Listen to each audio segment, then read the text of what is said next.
Hello, I'm Moni Vargas, the Creative and Program Director at Breakthrough, a nonprofit culture change organization that uses media, arts, and tech to promote human rights. Welcome to Breakthrough Spotlight, our weekly video and podcast series featuring conversations with community leaders, activists, artists, and partner organizations working to build a world that is more equitable, inclusive, and sustainable for all. Thanks for joining us. Welcome to Breakthrough Spotlight. We're happy that you could join us. My name is Priya Kvam, and I'm the Associate Director of Strategic Partnerships at Breakthrough. Today, I'm joined by Ojewumi and Doris Quintanilla, two amazing activists who advocate for disabled folks and their rights and build more inclusive workplaces and communities. Welcome, Doris and Ola. We are in uncharted territory right now. In this pandemic, we're processing, we're grieving, and we're learning a lot. And I'm really curious to learn from you, how has your life changed? Are you able to access the supports that you need? Yeah, so for me, it was a little shocking in the beginning. We had started speaking engagements. We do training in person. Ola and I had a workshop together as well.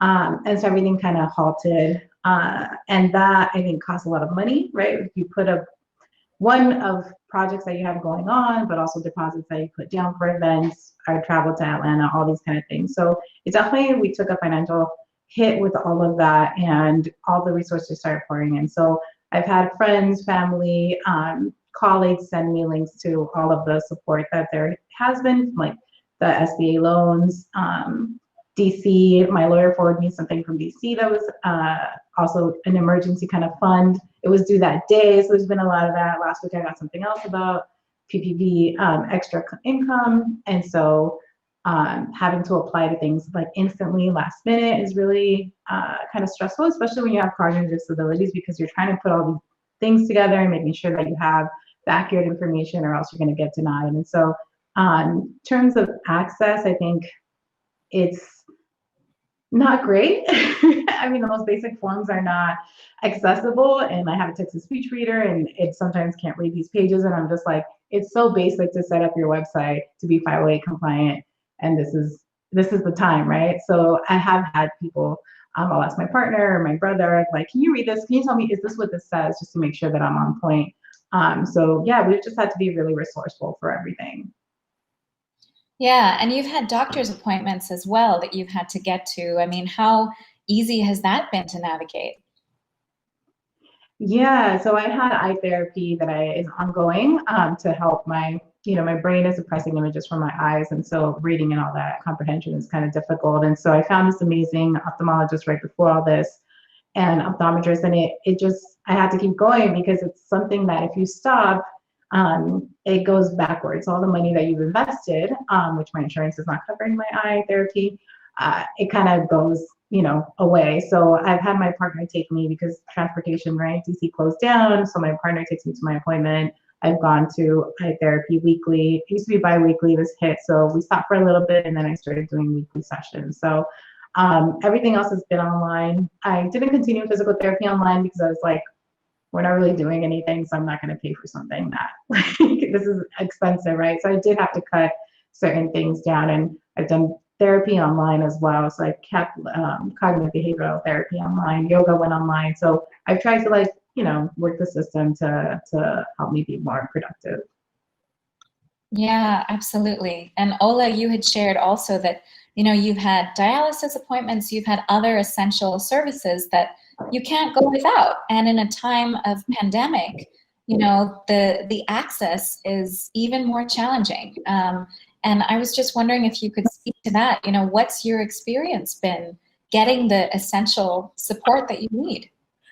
I haven't gotten it. I'm a heart and kidney transplant recipient, and though I am young and look young, I still need physical therapy, and I still need to go see my doctors. I've had infections as a result of my rare disease. I have a rare disease called HS, and as a result, I get infections and abscesses that drain and bleed on their own, and I need care and I need assistance, I need IV antibiotics. It's sad to be scared to go to the hospital, not to be able to go to your hospital, your transplant hospital, to get treatment. It's not fair to the millions of disabled people who have now been pushed out of hospital and urgent care systems because we are too scared to go to the ER, because we're afraid that we might catch a deadly disease called COVID, and we're more at risk. Meaning if you have a compromised immune system like me as a transplant patient, going to the ER could be a life or death sentence for you. And so I've had to learn to treat infections on my own, learn to dress my wounds, even turning to alternative, sometimes unsafe and unrecommended treatments for my illnesses. And it's sad because I'm not the only one. I'm one of millions who are missing out on life-saving treatment because of the lockdown and because of the quarantine, and it's sad. Yeah, that's really, really stressful. And like you said, sad. And I'm so sorry that you're having to navigate all of that and hold all of that and the worry around it. And I hope that, as soon as the quarantine lifts, that all those services become more accessible. And I hope that there's more attention on the needs and the experiences of disabled people like you, and what it looks like to invest resources and to protect the safety and health of everyone in our communities. So thank you for bringing awareness to that, and for your openness in sharing your own anxiety and your own experiences. We're really privileged to be able to listen and hopefully support you in whatever ways we can. And I also wanted to name that you are a badass activist, and you have been on the front lines of the COVID-19 response. You've been advising community leaders and elected officials, in terms of what the response should be for disabled communities, advocating for their needs. So what needs to be prioritized right now? Thank you so much. I have advised Governor Cuomo. His team actually reached out to me, and I developed a maybe 5-6 page list of what the disabled community needs. One of the major needs is a suspension of the chronic pain laws and the painkiller laws that make it so that we have to leave our homes and get drug tested in order to get pain medication and get basic treatment. Public transportation services being shut down and limited. People with disabilities cannot find transportation or afford transportation to dialysis, to treatments, to therapies. In addition, the education system in the United States and the Trump administration's response, U.S.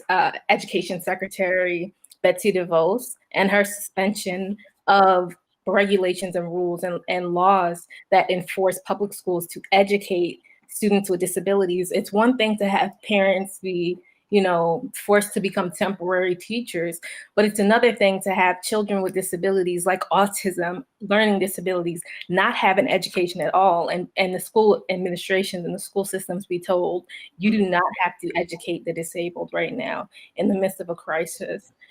Students with disabilities are already set behind because of dated policies that don't address the current needs of youth with disabilities, but politically, they're not getting an education because people do not care about the disabled. They think we'd be better off dead.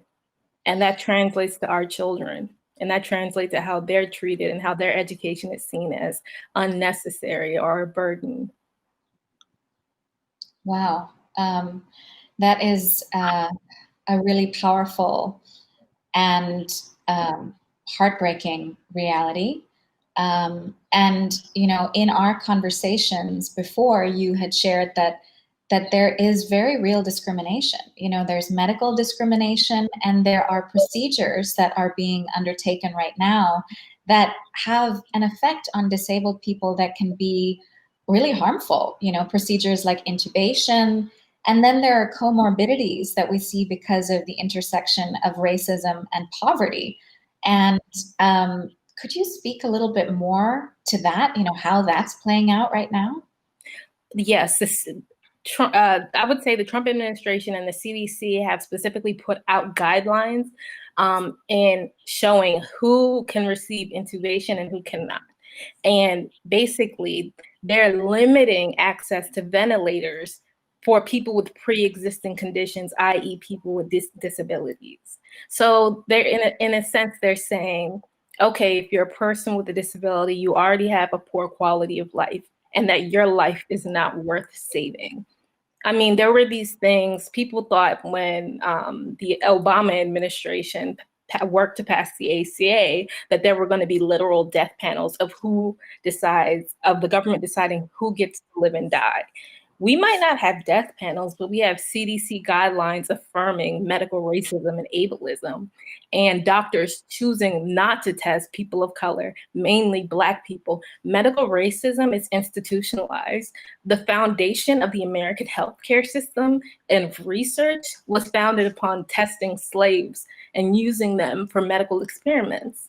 And now here we are in 2020, where Black people are dying after requesting coronavirus tests and being turned away and not being given respirators because of the intersection of disability and race. Anything is a pre-existing condition. Asthma is a pre-existing condition. Diabetes is a pre-existing condition. So Black people are being denied testing. Black people with disabilities are being denied ventilation and intubation. And in some, Black lives are not worth saving. Black lives don't matter in the hospital, outside of the hospital. As someone who spent most of my life in the hospital, I can tell you for a fact, medical racism is institutionalized, and they fight less hard to save our lives as opposed to white patients.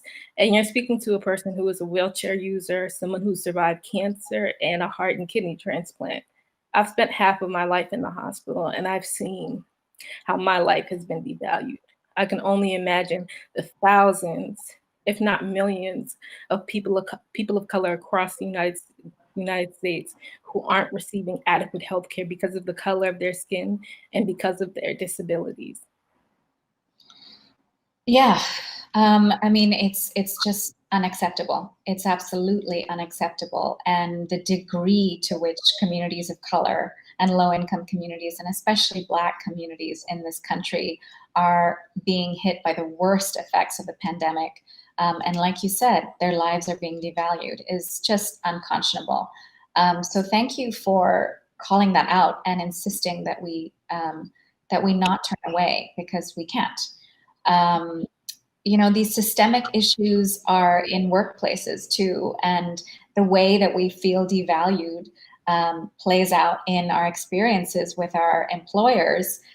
Doris, you experienced a traumatic injury at work, and in your current role, you are committed to building workplaces that are safer, both physically and emotionally, especially for women of color. And I think that there's so much for us to learn and pay attention to when it comes to protecting workers during this crisis. What would you say, as someone who advocates for worker safety and well-being, what do employers need to prioritize? Yeah, for sure. I mean, one, I wanted to comment a little bit on what Ola said. I think there's a book called Medical Apartheid. It's heart-wrenching to read, but it really goes through the historical significance of using Black people and people of color for medical innovation and like finding all of these cures. I think that's a really good resource that, if you can get through it, is really good to read, because I know people are going to ask like, well, what do you mean and where, right? And so that's just a good resource. But yeah, I had a brain injury at work. I was treated as someone that now had no value, right? I went from someone that was building a new office for them in the East Coast and being like a badass and getting promoted, right? In name only, that's a different conversation, to, oh, you're not producing, so what am I supposed to do with you? Like, your value doesn't come from what you can produce. And I had to learn that the hard way. My value is as a human being, as someone that is living on this earth. And the moment that my brain wasn't working the same, I was treated as disposable. And I was fired 6 months after my brain injury, after having to fight to get time to be able to get the care that I needed. And had I gotten the care right from the beginning, maybe I wouldn't have had this lifetime of disability afterwards. So I do think that there are so many obstacles for people with disabilities in the workplace, having to come out, having to disclose that you have this, having to ask for accommodations. I was in a position where I couldn't ask for accommodations, right? When I was first injured and I got tested, it was like, you're reading at a 5th grade level, but your comprehension is like a 1st grader. So how am I supposed to advocate for myself? How am I supposed to know what accommodations I need at work? And that wasn't something that I was told or I was given the option for. It wasn't until much later when I had workers' comp and which they tried to deny me, and counselors and other things that they were like, these are the things you need. Like speech therapy is like, this is how you do your job now. And I wouldn't know that because that came into month 10 of my care. Now you can go to speech therapy because now we can actually help you kind of do some work, right? So I think companies and organizations in the United States have to provide you accommodations, whether you ask for them or not. If they know that you need them, they should provide them for you. And I was in a position where I didn't know that I needed them, but nobody helped me, right? And the few things that I asked, can I go to these medical appointments, was not given to me. So I think for employers right now, you need to allow people to ask for what they need. I think people with disabilities shouldn't be rushed back into the workplace. These accommodations are super easy. Now the entire world has to do them, right? We have to work from home. When people with disabilities have asked to work from home, you've been denied or it's impossible, you can't do this. And now we all have to do that. So welcome to the century. But I think we have to be very cautious of allowing people to take the time they need to heal. That's why we have sick leave, right? We're really bad at not taking sick leave. If they need more sick leave, it is not our fault that our bodies and our brains need support or extra care, but we should be allowed to do that without the fear of losing our jobs. And so with COVID and everything is kind of passing, right? I think when it's time for us to go back to work, employers need to be really thoughtful of who actually needs to be in the workplace. Why are we forcing people to be in the workplace? Or can they be just as productive as home, if not more productive? Yeah, absolutely. I mean, these are essential needs. And like you said, being thoughtful around those needs and anticipating them and then showing some compassion is just so critical. It's how we build human workplaces. I don't want to ask you to share too much, but the injury that you sustained was at work. And as you said, it was a traumatic brain injury, and it led to a concussion that had very lingering and sustained, effects. And I was wondering if you could share just a little bit of what happened and how you navigated that. Yeah. I didn't. I'm just kidding. I was working in Mexico leading a training because I had done my job so well in recruitment and partnerships that they wanted me to train all of the volunteer recruiters in the U.S. So we planned it in Mexico. I had my boss, and my boss and I were the ones leading the project, but basically I did everything. I led the training, I created the training, and we had a plan of in case of emergency, this is the plan that gets activated. But being as the one that I hit myself, right, we were at ancient ruins. We walked into them to see what's inside, and I didn't hear that there was a lowered bar. And so to protect this giant structure that was built a million years ago, we want to make sure that it stays up. So they had a metal bar reinforcement, which I didn't know about or hear. And so when I rushed in there, I clocked myself in the head and had a giant goose egg, had two black eyes because the blood drips down, and no one activated the plan for me. My supervisor didn't do it. Any of the volunteers there, no one did. They were kind of like, can you sit here while we finish this tour? And then the rest of the day I was asked to function and keep working. And then 2 days later I flew home. So it's kind of the situation where had my brain been bleeding, I would have died, but we wouldn't know because no one treated me. And so I think being my I guess, new job in life is to make sure that anytime you hit your head, go to the hospital, no matter how little or big it seems, always take people to the hospital. You don't know the implications or what could happen to them. And so that kind of started this long journey of taking care of myself. And I came home, and a few days later, my mom called because she was like, you're in Mexico. Can I know that you're alive? And I kind of was talking to her, and she's like, you don't make any sense. You're not saying words to me. And I was like, what do you mean? She's like, you need to go to the hospital.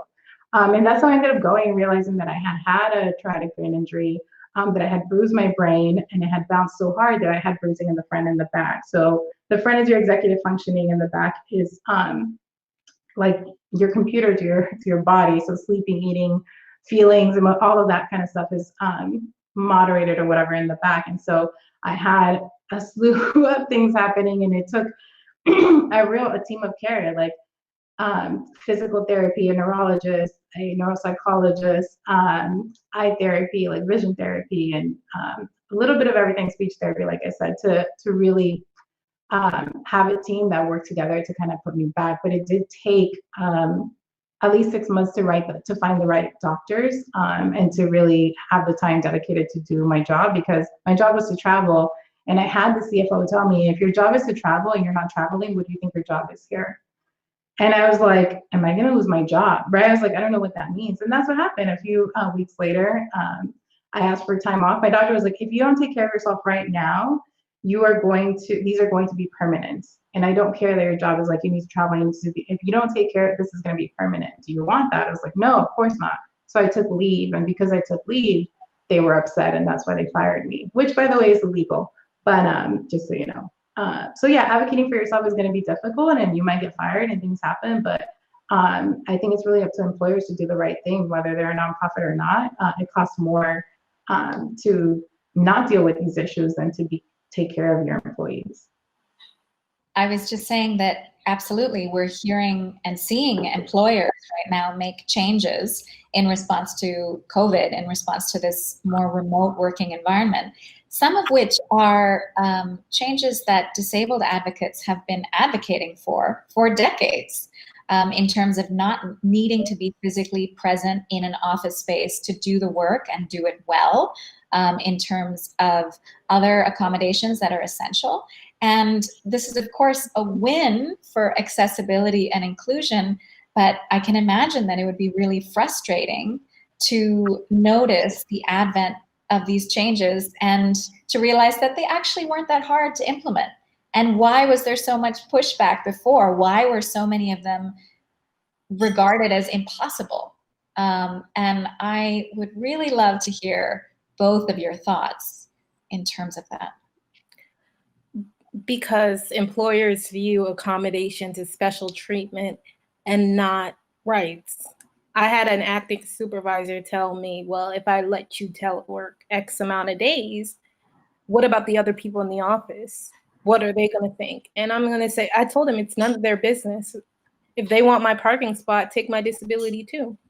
This is not a privilege. This is a right. I'm not advocating for telework for me to be lazy, to not do anything. I'm advocating for telework because the commute is exhausting. It takes me almost 2 hours to get to work on public transportation. And it would be easier for me to just wake up, log in on my computer, and participate. And to be honest, I notice the most compassionate managers are ones who have experienced disability in their family or their friends. They really think that this is not going to happen to them. So they treat disabled people like they're disposable. Like, if you're not producing, you are of no value to me and my company, despite the fact that, you know, you being disabled, it creates this whole nother viewpoint, and a level of creativity and innovation comes when you have to learn things a different way. I would say disabled people are some of the best employees because we are more loyal and more committed to our jobs. This is statistically proven that we stay longer with companies than able-bodied employees. We appreciate things like telework because we have to fight for it. And this fight isn't over. When COVID-19 goes away, or we find a vaccine, or if there's an antibiotic treatment that comes about, trust and believe there will be another fight for telework. And they will take these rights away and expect people to act like nothing else has changed. But COVID-19 created a generational shift in ending the 9-to-5 work hour where I am married to my computer and don't have a healthy work-life balance. People want to spend time with their kids. People want to be actively involved in their children's lives. They're not married to their computers. So it took a bunch of able-bodied people to be inconvenienced in order for us to get a semblance of equal rights. I'll give you an example. colleges and universities are no longer using the SATs. Some, mainly the California university and college system. We've been advocating for at-home SAT testing. Even to get accommodations to take the LSAT is near impossible if you're a person with a disability, because they don't want special treatment. The rules don't apply to you if you're disabled, and I'm going to enforce them. I've encountered so many managers who are bullies who try and deny accommodations. It's the middle of a pandemic, and my manager opened a medical inquiry against me for asking for telework. I'm tired. I'm tired of fighting for what everyone else has now, because their life is at risk. But when it was my life at risk, it didn't matter. I'm immune suppressed. Working from home makes me healthier. It means less hospital visits. It means the less likelihood of me catching the flu and being in the hospital for another 2 weeks. So that being said, there are a bunch of ableist people out here who don't know disability is coming for them. Both Doris and I have acquired disabilities. I was not born disabled. When folks ask me if I was born that way when I'm in my wheelchair, I'm just like, yeah, you know, my mom's ultrasound, there was a pic of me and then my wheelchair there. So I was just like born this way, you know? But no, I wasn't. I was diagnosed with my disability at 9 years old. I had a rare heart condition, and that spun into a heart transplant and a kidney transplant on the same day.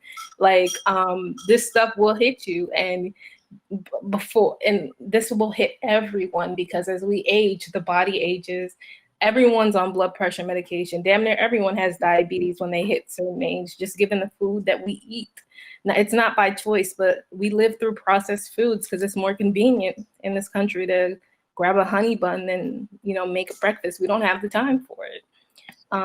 So you will become disabled, you will become me, and you'll get tired of hiding the fact that you need a snack break because of your diabetes, or hiding the fact that your high blood pressure medication makes you exhausted. It makes you pee a lot. That's why you're running out of meetings. And you don't feel comfortable telling people because you don't want it used against you when it comes to a promotion. So just know I'm you and you are me. You will become disabled and you will need these rights too. So remember that when you're enforcing policies that are archaic and based on a 9-to-5 system that died with the auto industry. We are no longer in factories that are near our jobs where we can just come home during lunch. The 9-to-5 work hour is dead. We need freedom. We need telework. We need freedom, and we need to celebrate, like you said, the ingenuity, the creativity of so many people who have had to advocate for themselves and find workarounds. Doris, it seemed like this was really resonating with you.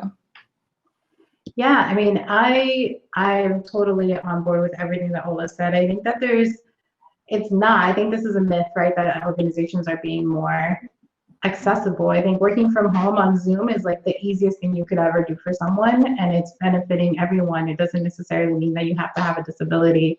And that's how I feel about so many things, like allowing people to go to appointments, like I said, but also like an agenda before a call, so I know what we're going to talk about, so I can read through it and process what's about to happen. Or you sending me a bunch of documents 10 seconds before a call, like I'm not going to have anything to say because I haven't had time to play them on my text-to-speech reader. And I think as a management tool like that, people should just have agendas and meetings. People should just send out documents a day before. Like, these are simple things that would benefit so many people, and we have to make it an accessibility issue for someone to be considered. And I've had, with the MC, having to go into organizations and consult and talk about people with disabilities and accessibility, and have people tell me that there are no people with disabilities there in an organization of like 320 people.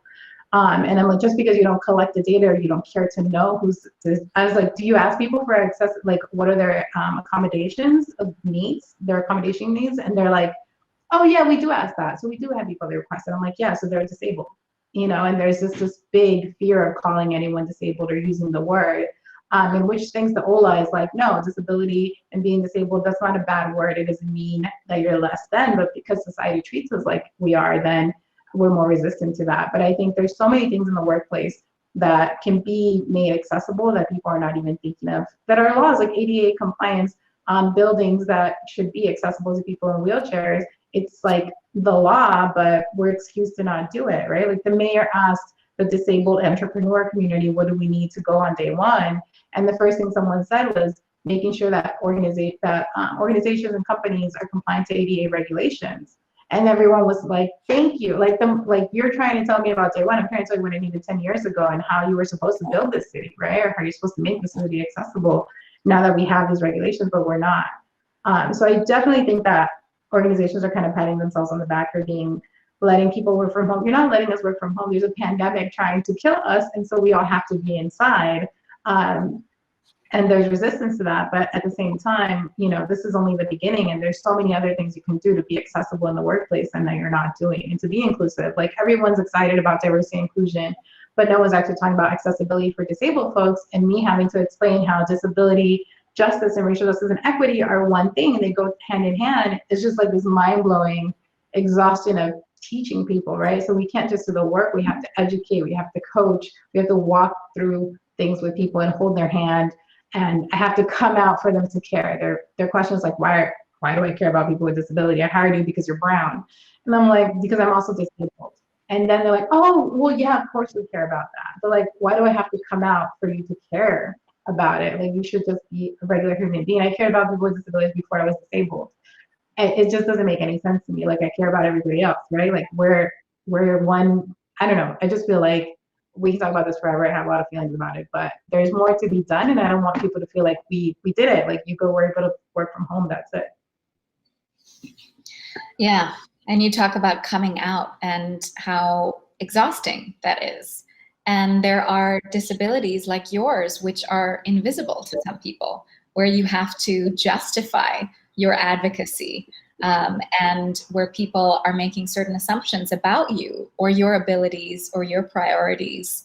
And this is something that is infuriating, right? But at the same time, as we carry all of this stress and awareness, there has to be an outlet for healing, right? And Doris, you are a person who inspires me with your glorious healing practices, whether it is having fresh flowers at your desk or lighting candles or taking baths. I mean, there are so many practices of self-care that we need to put front and center, but especially as a disabled activist who's working around the clock on your actual work, and then also trying to uplift your community and, challenge other people's assumptions and hurtful behaviors. So Doris, Ola, I mean, what do you do for self-care? Oh, I like to cook and I like to eat. You go, Doris. No, go. I love that. It sounds bad, but self-care for me is arguing with people on social media. For some people, it is exhausting, but for me, I'm like, I enjoy checking you on your biases.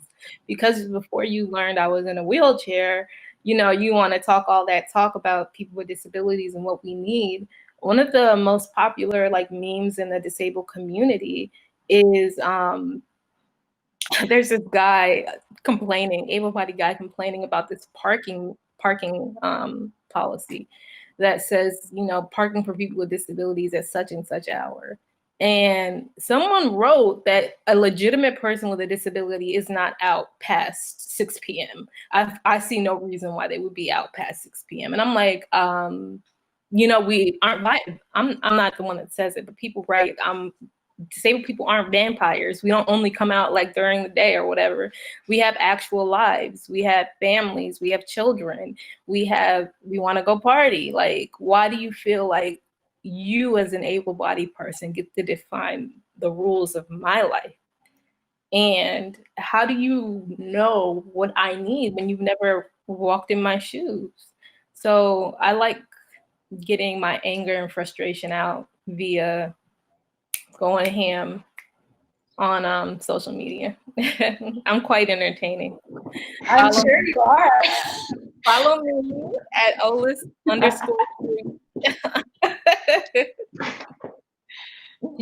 Yeah. Social media is a great platform, sometimes a weapon, sometimes a healer. What about you, Doris?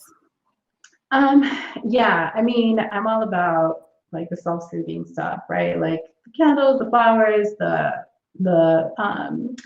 what's it called, the crystals and all that kind of stuff. I love that. That's what we use in the MC workshops and events. But I think healing for me is like cognitive behavioral therapy. Like, how do we deal with trauma, intergenerational trauma, the trauma of this injury that changed my life? Like, all of these things, I think we have to heal within ourselves so we can heal other people. And so that's kind of been my process.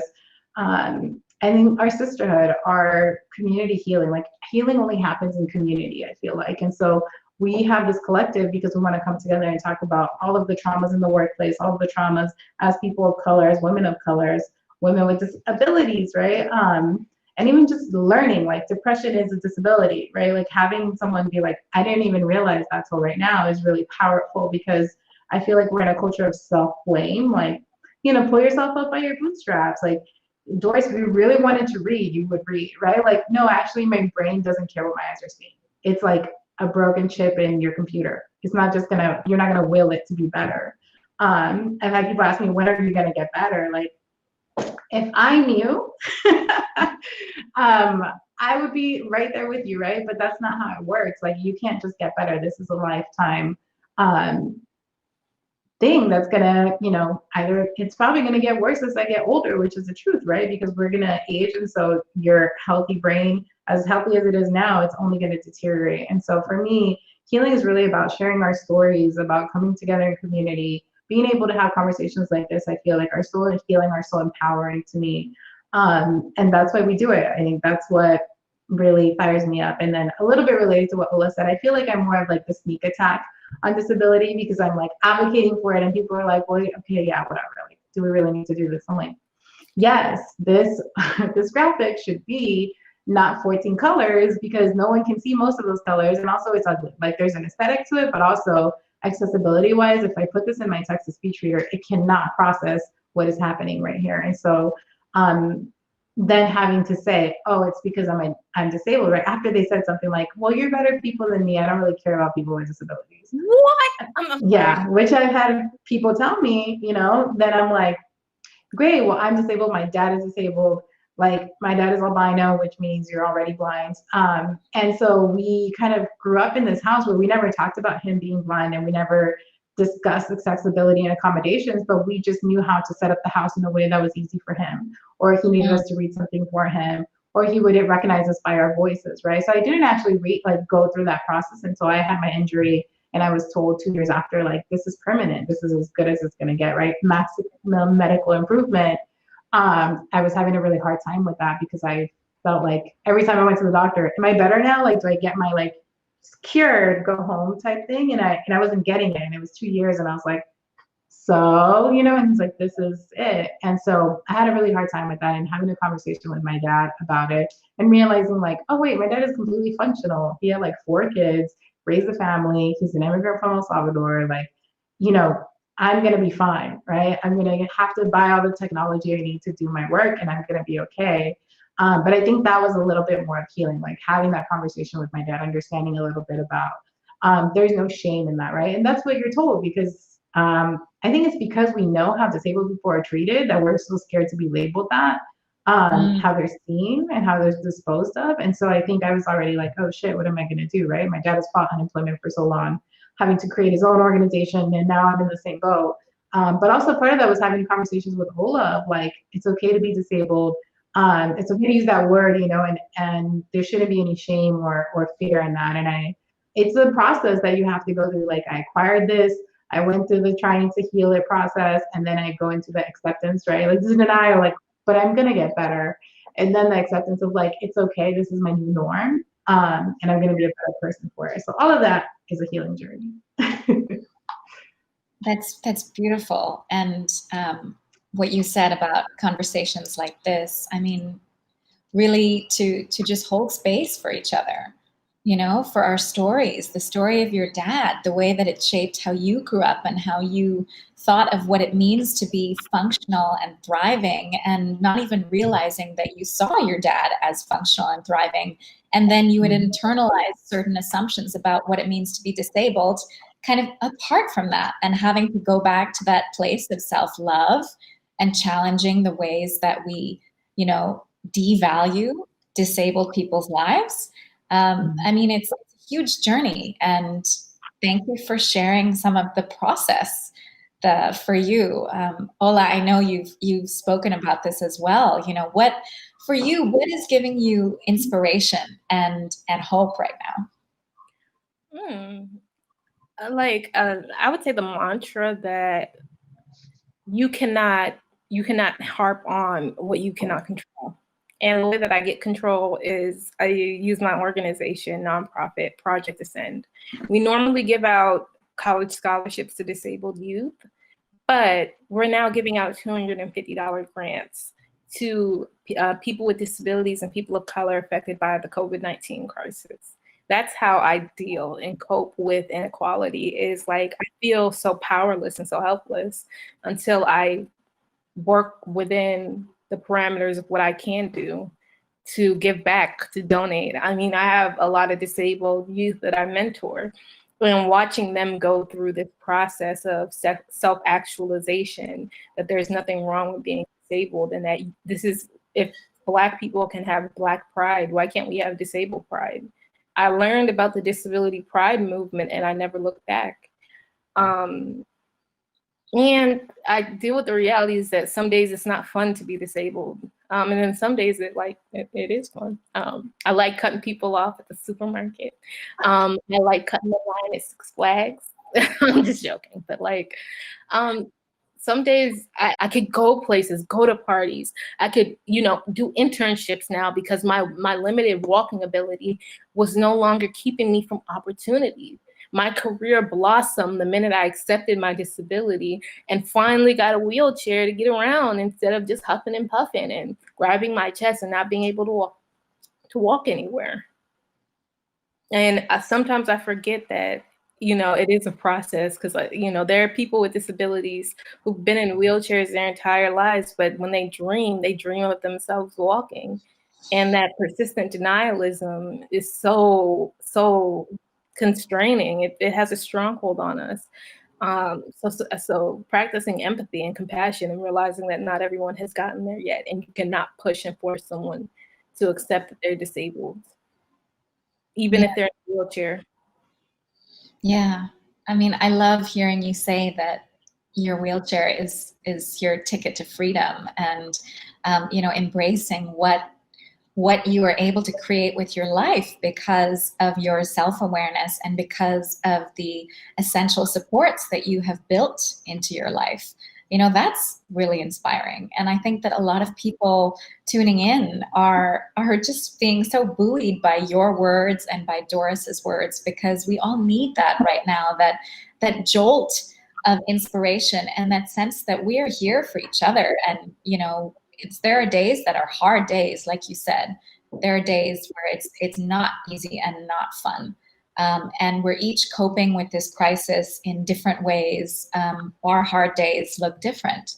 But I think just hearing from both of you and being able to share these insights with our community hopefully will make a difference for somebody, maybe one of the disabled youth that you mentor, or someone who might come along in the future, to think, I am perfect just as God made me, which is something that you have shared with me before, which is just amazing. I mean, we should all embrace that way of thinking about ourselves. So here at Breakthrough, we've been thinking about November, because obviously it's a pivotal moment. And I was really interested in your thoughts and what you are passionate about right now and what you're hoping to see in a policy platform to protect and uplift disabled communities. What I don't want to see is tokenism, and that is prevalent in a lot of campaigns. A lot of candidates will say, I'll have one disabled person on my cabinet, and that's what they feel like is the end with the disabled community, and that is not enough. Joe Biden is a presumptive candidate, the presumptive Democratic nominee, and he has yet to submit or create a platform for disability policy as it's present and within his future administration or within his proposed policies, if he became president, that needs to change. We need to have substantive policies written, prepared, of how the disabled community will be included. There are over 65 million people with disabilities in this country. That means there are millions of disabled voters, and over 45+% voted for Trump. Racial privilege will always trump disability, and we need a president that is going to take this seriously and include us at every level and not tokenize us. Thank you both so much for everything that you've shared. Thank you for inspiring us. Thank you for, opening up the ways that we're thinking about this crisis, about the priorities that we need to be thinking about for the future. And we hope that everybody is staying safe and healthy and as happy as possible. And also, remembering that this is hard. This is all really hard, and we can be here for each other. So thank you, Ola. Thank you, Doris, for both of you, for the work that you do. You can check out Project Ascend and the Melanin Collective on their social media and on their websites. Project Ascend offers scholarship opportunities for disabled youth to access essential education and life opportunities. And the Melanin Collective is this groundbreaking initiative that is creating more equitable, more inclusive, more uplifting workspaces for women of color and fostering community across workspaces. So we hope that you will follow them, check out their upcoming workshops, and just stay in touch. Take care, everybody.